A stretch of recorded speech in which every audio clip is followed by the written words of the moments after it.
দুই আধিকারিককে সেন্ট্রাল ডেপুটেশনে পাঠানো হচ্ছে না। স্বরাষ্ট্র মন্ত্রকে চিঠি দিয়ে জানিয়ে দিল নবান্ন।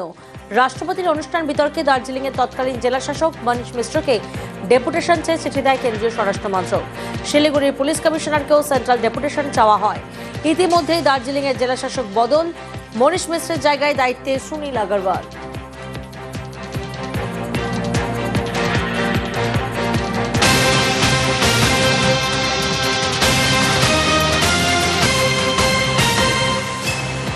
আর শিলিগুড়ির নতুন সিপি সৈয়দ ওয়াকার রাজা। আরো একবার আপনাদেরকে জানাই, শিলিগুড়ির নতুন সিপি হচ্ছেন সৈয়দ ওয়াকার রাজা। ভোট ঘোষণার আগে শিলিগুড়ির সিপি বদল, শিলিগুড়ির পুলিশ কমিশনার বদল নবান্ন। কলকাতার নতুন ডিসি সাউথ ইস্ট সূর্য প্রতাপ যাদব। ভোলানাথ পান্ডের জায়গায় দায়িত্বে সূর্য প্রতাপ। ভোলানাথ পান্ডেকে ডিআইজি জলপাইগুড়ির পদে বদলি করা হলো।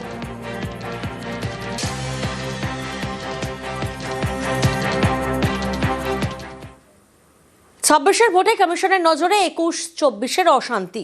21-24-এ কোথায় ভোট ও ভোট পরবর্তী অশান্তি, কোন থানার পুলিশ অফিসারের অধীনে ছিল এলাকা, আগামীকাল সন্ধ্যে 6টার মধ্যে রিপোর্ট তলব। বিস্তারিত জানবো, প্রতিনিধি সোমরাজ আমাদের সঙ্গে রয়েছেন। সোমরাজ, দেখো 2021-এর ভোটের সময় এবং ভোট পরবর্তী অশান্তি কোন কোন থানার অধীনে কোন কোন অফিসারের দায়িত্বে হয়েছিল এবং 2024-এ লোকসভা নির্বাচন ও ভোট পরবর্তী অশান্তি কোন থানার অফিসারের দায়িত্বে ছিল এবং অধীনে হয়েছিল, গোটা রিপোর্টটি রাজ্যের মুখ্য নির্বাচনী আধিকারিকের দপ্তর থেকে চাওয়া হলো রাজ্য পুলিশের নোডাল অফিসারের কাছ থেকে। আগামীকাল সন্ধ্যে 6টার মধ্যে রিপোর্ট দেওয়ার নির্দেশ দেওয়া হয়েছে। তুমি জানো, জাতীয় নির্বাচন কমিশনের ফুল বেঞ্চ যখন রাজ্যের মুখ্য সচিব এবং রাজ্য পুলিশের ভারপ্রাপ্ত ডিজির সঙ্গে বৈঠক করেছিল, তখনই কিন্তু রাজ্যের বিধানসভা ভোট 2021 সালের এবং ভোট পরবর্তী অশান্তির ঘটনা কোন কোন থানার অফিসারের অধীনে হয়েছিল এবং তাদের বিরুদ্ধে কি পদক্ষেপ নেওয়া হয়েছিল তা নিয়ে বিস্তারিত খোঁজ নিয়েছিলেন এবং রিপোর্ট দিতে বলেছিলেন। আজকে লিখিত আকারে চিঠি দেওয়া হলো রাজ্য পুলিশের নোডাল অফিসারকে এবং বলা হলো আগামীকাল সন্ধ্যে 6টার মধ্যে রিপোর্ট দিতে। ঘাটালের ভগবতী সেতু সংযোগকারী রাস্তা তৈরিতে খুলল জট। শুরু হয়েছে কাজ।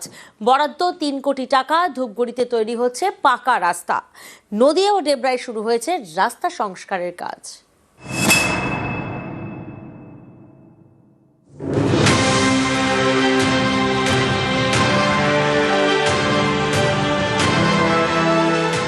পশ্চিম মেদিনীপুরের ঘাটাল, এখানকার মনসুকা এলাকা দিয়ে বয়ে গেছে ঝুমি নদী।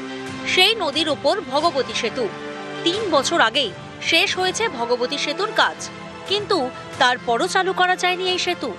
স্থানীয়দের অভিযোগ, সেতুর দুপাশে সংযোগকারী রাস্তা তৈরিতে জটিলতা, তার কারণে আটকে ছিল কাজ। এবার খুলছে জট। গ্রাম উন্নয়ন দফতরের উদ্যোগে তৈরি করা হচ্ছে সেই সংযোগকারী রাস্তা। এর জন্য 3 কোটি টাকা বরাদ্দ হয়েছে বলে দাবি। আমরা অনেকদিনই তো যাতায়াত করছি এখান দিয়ে। ওলটা হয়েছে কিন্তু রাস্তা তো হচ্ছে না, ওই জন্যই যাতায়াত হয়নি। সমস্যা বলতে দুদিকে তো রাস্তাটা চাই। বেশ কয়েক বছর ধরে আমাদের যে মনসুকার ভগবতী সেতু, সেই সেতুটি আমাদের নির্মাণ হয়েছিল কিন্তু জমি জটে আটকে ছিল। আমাদের যে জমি জট সেটা আমরা দেখছি কাটিয়ে উঠেছে, তার যে রাস্তার কাজ সেটা শুরু হয়েছে। আমরা খুবই আনন্দিত। অ্যাপ্রোচ যে দুদিকের যে রাস্তা, সে অ্যাপ্রোচের আমাদের একটু সমস্যা ছিল।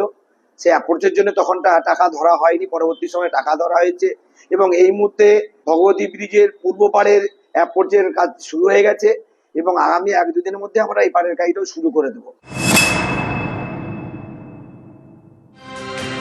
পশ্চিম মেদিনীপুরের ডেবরা, এখানকার খানামোহান এলাকায় 4 কিলোমিটার রাস্তা সারাইয়ের কাজ শুরু হয়েছে সেচ দফতরের উদ্যোগে। 20 লক্ষ টাকা বরাদ্দ হয়েছে বলে দাবি। স্থানীয়দের অভিযোগ, এতদিন এই রাস্তা ছিল মাটির, তাই বর্ষায় দুর্ভোগের এক শেষ। এবার মাটির রাস্তায় পড়ছে মোড়া।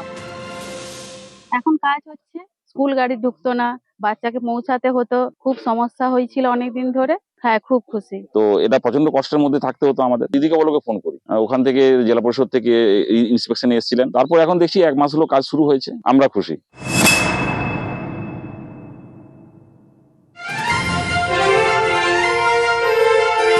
জলপাইগুড়ির ধূপগুড়ি, এখানকার মাগুরমারির পশ্চিম মল্লিকপাড়া এলাকায় তৈরি হচ্ছে নতুন রাস্তা। 1.5 কিলোমিটারের নতুন পাকা রাস্তা। পঞ্চায়েত সমিতির উদ্যোগে তৈরি হচ্ছে রাস্তা। 27 লক্ষ টাকা বরাদ্দ হয়েছে বলে দাবি। জবের থেকে আমার আজকে বয়স 34 বছর আমি জবের থেকে দেখছি তাই এই রাস্তাটা তবের থেকে এইভাবেই পড়ে আছে, মানে কাদো যাওয়ার মতো কোনো পরিস্থিতি নেই। এখন আপনার এসে রাস্তার কাজটা ভালো হচ্ছে, আনন্দের বিষয়। এই এলাকার মানুষের দীর্ঘদিনের দাবি ছিল যে রাস্তাটা খুবই দরকার, এবং সত্যিকারের রাস্তাটার অবস্থা খুব বেহাল অবস্থা। এই বর্ষা আসতেছে, মানুষগুলোর যাতায়াতের জন্য খুবই সমস্যা হয়।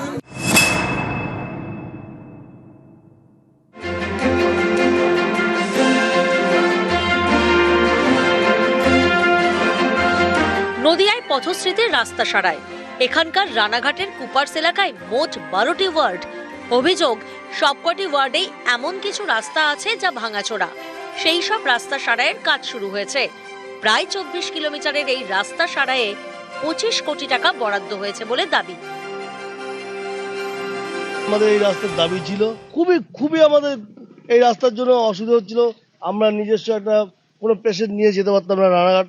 সেই ক্ষেত্রে আমাদের যদি রাস্তাটা খুব তাড়াতাড়ি হয়, দ্রুত হয়, আমরা তাতে খুবই উপকৃত হব, এবং যারা মায়েদের নিয়ে যাব তারা উপকৃত হবে। প্রায় বহু বছর ধরে এই রাস্তাটি মানে খারাপ পরিস্থিতিতে রয়েছে। পথশ্রী প্রকল্পের মাধ্যমে এই রাস্তাটি আবার নতুন করে হচ্ছে, আমরা এতে খুবই খুশি। নিউজ 18 বাংলা।